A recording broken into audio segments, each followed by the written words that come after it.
using meta-model patterns in order to force the people that he was dialoguing with into making particular kinds of mistakes.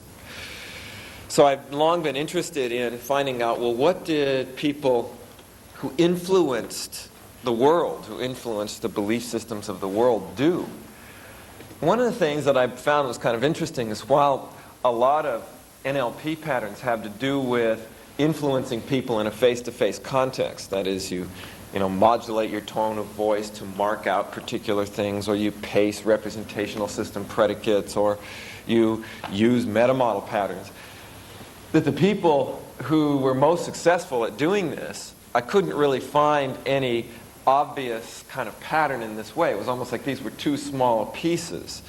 It was kind of like trying to figure out how to train a horse by looking at it through a microscope. I mean, you have to go to a different level of patterning.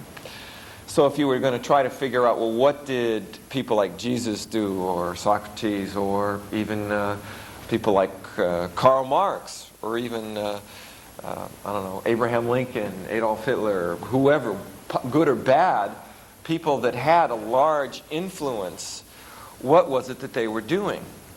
And clearly, I think if you think about a lot of the different people that we're talking about here, you realize that they were all responsible for imposing or for interacting with people on a level that I think could best be described as belief systems.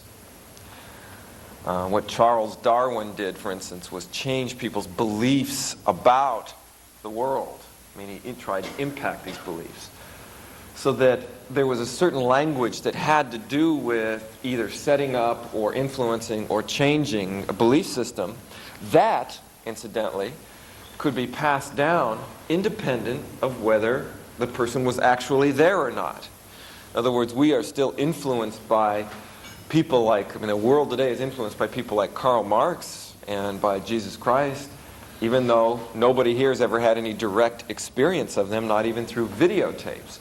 That what you have passed down is the Word. And the Word becomes the most important part of at least the sleight of mouth approach to belief systems. Now, of course, as these things get communicated, you're going to be using nonverbal parts of your communication, and those do become a very powerful part of the influence that a sleight of mouth is going to have. But I remember distinctly becoming aware that there was another set of patterns going on when I was at a seminar, doing a seminar together with Richard Bandler in about 1980.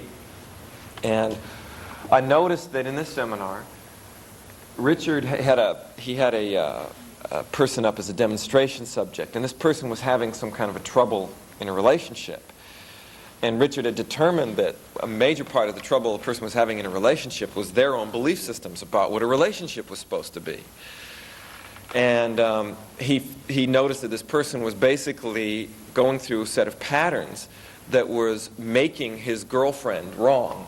You might, I think people call it making someone wrong, which is basically whatever they do, you find a way to frame it as being negative.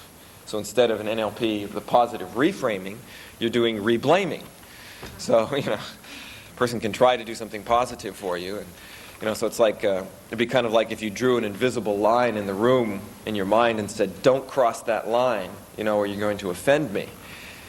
And then the person says, well, where's the line? And you say, well, if you really loved me, you would already know where that line is. So, don't ask me. Besides, if I told you where it was, then you could manipulate me, because then you wouldn't cross it just because, if I tell you, then you can do it purposefully, and then at the end of the day you tell the person, you crossed it 3 times, so you're really going to start keeping score and all this kind of stuff. And it was kind of a way of building a belief. And if the person says, gee, I really didn't mean to cross your line, well, maybe you'll be really generous and give them another chance, not to offend you. But what Richard was doing was he started to put this person or it actually put the whole group into kind of a belief double bind that was similar to what this fellow had been doing. And what he did was he picked something like it was a little bit different, but let's say he took the fact that there's a microphone here and he said, somebody put this here to get at me because there's this thing here that I can trip over to get to the blackboard, or if I get out of my chair I'll fall over this, so somebody in this room is out to get me. And he started setting up this paranoid belief system, and which is very unusual for Richard to do, of course. It's actually, so what he was doing was he started to say to the group, see, somebody's after me, I need your help. And what he was doing was putting the group into a position which he felt that this person was putting him into. He said, I want your help because somebody in this room is after me. And I have evidence right here. So why don't you help me? And if somebody said, well, here, let's just move these things out of your way. He'd say, oh, that's great. They'll just do something else even more devious if I do that. So I said, well, let's find this person's intention and we'll see if we can find out what's making them want to get you so that we can change it. And he'd say, oh yeah, a lot of good that's going to do. Here I am. I'm the one that's up here whose life is in danger, and you're talking about going and talking to this person who's obviously out to hurt me. What do you want to go and talk to them for? I want your help, Help me, don't help them. And, so people keep trying to do these things, and he'd say, well, someone would say, well, you're right, this person's out to get you. And he'd say, I knew somebody was on my side, so why don't you go throw him out of the room? The person would go, well, And he'd say, well, I thought you said you were on my side. You weren't lying to me, were you? You weren't trying to fool me. You're not on their side. All of a sudden you go, uh-oh, there's two people on their side. Or if people started asking him questions, well, why are you worried about this? What do you want to have happen? He'd say, why are you asking so many questions? Don't you trust me? Don't you believe me? You're supposed to be helping me and you don't believe me. A lot of help you're going to be. And basically, whatever anyone tried to do, if they tried to pace him, that wouldn't work out. If they disagreed with him, that would just validate that people were out to get him.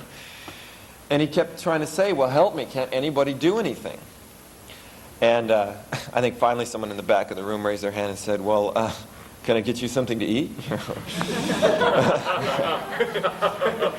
When in doubt, go for the basics. And the thing I realized, though, was that it wasn't meta-model, it wasn't predicates, it wasn't accessing cues, it wasn't pacing and leading, that it had to do with classifying responses. And the interesting thing about it was that this language that he was using was categorizing whatever specific behaviors, all these great learning behaviors that you had, that somebody could just simply by going, labeling it with a word, or connecting it in and putting it over here with that, could actually take something that you were doing, which was intended to be positive, and turn it around to a negative. In other words, turn the ace of spades into a joker. And it was kind of like that there was this kind of pattern going on.